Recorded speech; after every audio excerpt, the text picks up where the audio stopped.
Iran और America में जब से कशीदगी है और जब से ईरान में अंदरूनी बेचैनी है, खित्ते में बढ़ती हुई फौजी नक्ल हरकत और अमेरिका की जानिब से सख्त बयानात ने एक बार फिर यह सवाल खड़ा कर दिया और खासतौर से एशिया में या फिर मशरिक़ वुस्ता में यह सवाल खड़ा कर दिया है कि अगर ईरान और अमेरिका के दरमियान जंग होती है, तसादुम बढ़ता है, तो पाकिस्तान का किरदार क्या होगा। जी हां, पाकिस्तान का रोल क्या होगा। पाकिस्तान इस वक्त कहां खड़ा है? पाकिस्तान अमेरिका के साथ खड़ा है या पाकिस्तान ईरान के साथ खड़ा है? आखिर पाकिस्तान का किरदार है क्या? क्योंकि दुनिया में जो मुस्लिम ताकतवर देश हैं उनमें से पाकिस्तान भी आता है। तो ऐसे में जब ईरान मशरिक़ वुस्ता में बुरी तरह से ईरान फंसता हुआ नजर आ रहा है, ईरान के ऊपर मुश्किल घड़ी है, तो पाकिस्तान क्या ईरान के साथ खड़ा है या फिर अमेरिका के साथ खड़ा है? यह सवाल दरअसल बहुत अहम हो जाता है और इस सवाल का जवाब ढूंढने की हमने कोशिश की है।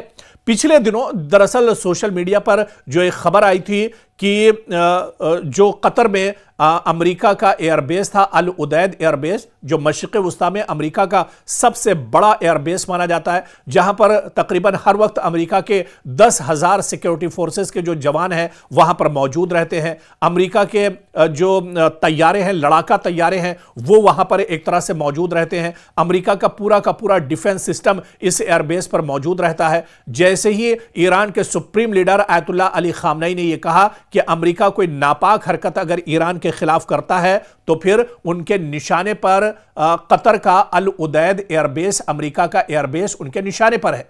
जैसे ही यह बयान आया, अमेरिका के अंदर, पेंटागन के अंदर एक तरह से खलबली मच गई और पेंटागन की तरफ से अपने जो सिक्योरिटी फोर्स के जवान थे उन्हें अलर्ट रहने के लिए कहा गया। डोनाल्ड ट्रंप ने खुद यह कहा कि उनके जवान हर वक्त चौकस रहें, क्योंकि अल उदैद एयरबेस जो अमेरिका का एयरबेस है कतर में, वो ईरान के निशाने पर है। और उसके बाद पेंटागन से एक बयान यह भी आया, जो हालांकि सोशल मीडिया तक छाया हुआ था, इसकी सच्चाई तो हालांकि निकल कर नहीं आई, कि पेंटागन ने कहा कि अल उदैद एयरबेस के जो सिक्योरिटी फोर्स के जवान हैं वो सीधे पाकिस्तान चले जाएं, पाकिस्तान के अंदर वो एक तरह से महफूज रहेंगे। हालांकि पाकिस्तान की तरफ से इस तरह की कोई खबर नहीं आई, लेकिन यह खबर जब निकल कर सामने आई सोशल मीडिया में कि अमेरिका इस मुश्किल घड़ी में पाकिस्तान का सहारा ले रहा है, यानी पाकिस्तान कहीं ना कहीं ईरान के खिलाफ खड़ा है, पाकिस्तान ऐसे हालात में ईरान के खिलाफ है, उसके बाद दरअसल ये चेमेगोइयां जरूर शुरू हुई, आलमी सतह पर ये चेमेगोइयां शुरू हुई और खासतौर से ये खबर जो सोशल मीडिया पर चल रही थी, हालांकि इसकी तस्दीक पाकिस्तान की तरफ से नहीं हुई, लेकिन ये खबर तेजी से इस्लामी मुल्कों में जरूर पहुंची, पाकिस्तान में जरूर ये खबर पहुंची कि पाकिस्तान इस मुश्किल घड़ी में जब ईरान के ऊपर हमले की बात कही जा रही है तो पाकिस्तान दुश्मन के साथ यानी अमेरिका के साथ खड़ा है।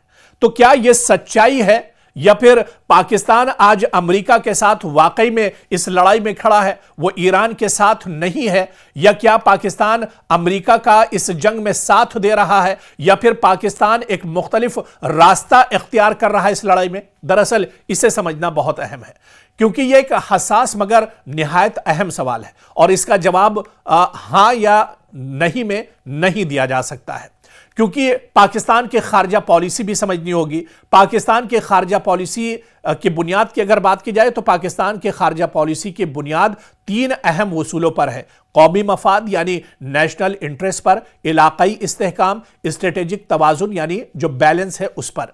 पाकिस्तान तारीखी तौर पर ऐसी जंगों से बचने की कोशिश करता रहा है जो बराह रास्त उसके मफाद में ना हो, खासतौर पर जब मामला 2 ताकतवर ममालिक के दरमियान हो तब। इसके अलावा पाकिस्तान और ईरान के ताल्लुकात की अगर बात की जाए या इसकी हकीकत की अगर बात की जाए तो पाकिस्तान और ईरान दोनों दरअसल हमसाए हैं। 900 किलोमीटर से जायद सरहद इन दोनों की मिलती है, यानी मुश्तरक सरहद है। मजहबी, सकाफती और तारीखी रवाबित इन दोनों मुल्कों में मौजूद हैं। पाकिस्तान ने हमेशा कहा है कि ईरान के खिलाफ फौजी कार्रवाई मसले का हल नहीं है, लेकिन ईरान के साथ ताल्लुकात, दोस्ती जरूर है, इत्तेहाद उसके साथ नहीं है, क्योंकि पाकिस्तान किसी भी सूरत में ईरान की तरफ से किसी जंगी ब्लॉक का हिस्सा नहीं है, यानी पाकिस्तान ईरान का फौजी इत्तेहादी नहीं मगर दुश्मन भी नहीं है। और वहीं पाकिस्तान अमेरिका के रिश्ते पेचीदा जरूर रहे, लेकिन इनके ताल्लुकात हमेशा से अच्छे रहते हैं। अमेरिका पाकिस्तान का तवील अरसे से अहम शराकतदार रहा है। दिफाई उमूर की बात की जाए, यानी दिफा की बात की जाए, मईशत की बात की जाए या सिफारतकारी में अमेरिका का असर पाकिस्तान पर हमेशा मौजूद रहा है। लेकिन अफगानिस्तान जंग के बाद ताल्लुकात में थोड़ी सी सर्दमहरी है। पाकिस्तान अब खुद को अमरीकी जंगों का हिस्सा बनाने से गुरेज करता रहा है। दरअसल पाकिस्तान ने वाजे किया है कि उसकी जमीन किसी दूसरे मुल्क के खिलाफ इस्तेमाल नहीं होगी, चाहे वो ईरान हो या कोई और मुल्क हो। तो पाकिस्तान ऐसे में आखिर कहां खड़ा है? पाकिस्तान अमेरिका की तरफ है या फिर ईरान की तरफ है? और ये घड़ी, ये मसला और ये पूरी जो सूरत हाल है, दरअसल पाकिस्तान के लिए बहुत पेचीदा है। हकीकत पसंदाना जवाब की अगर बात की जाए तो पाकिस्तान गैर जानिबदार, दरअसल न्यूट्रल रह सकता है। पाकिस्तान का मुमकिना किरदार यह होगा कि पाकिस्तान ना ईरान के साथ लड़ेगा और ना अमेरिका के साथ ईरान के खिलाफ खड़ा होगा। सिफारती किरदार बहुत अहम हो जाता है। पाकिस्तान कशीदगी कम करने की बात करेगा, इस्लामी ममालिक और आलमी फोरम्स पर जंग के खिलाफ आवाज उठाएगा। तो पाकिस्तान के लिए सूरत हाल बहुत अहम है, लेकिन अमेरिका का दबाव भी पाकिस्तान पर एक तरह से बहुत ज्यादा है। तो ऐसे में आने वाले दिनों में पाकिस्तान का रवैया या पाकिस्तान का किरदार अमेरिका और ईरान के दरमियान जो हालात हैं, जो कशीदगी है, ऐसे में पाकिस्तान का किरदार क्या कुछ होगा, यह आने वाले दिनों में एक तरह से देखना बहुत अहम होगा।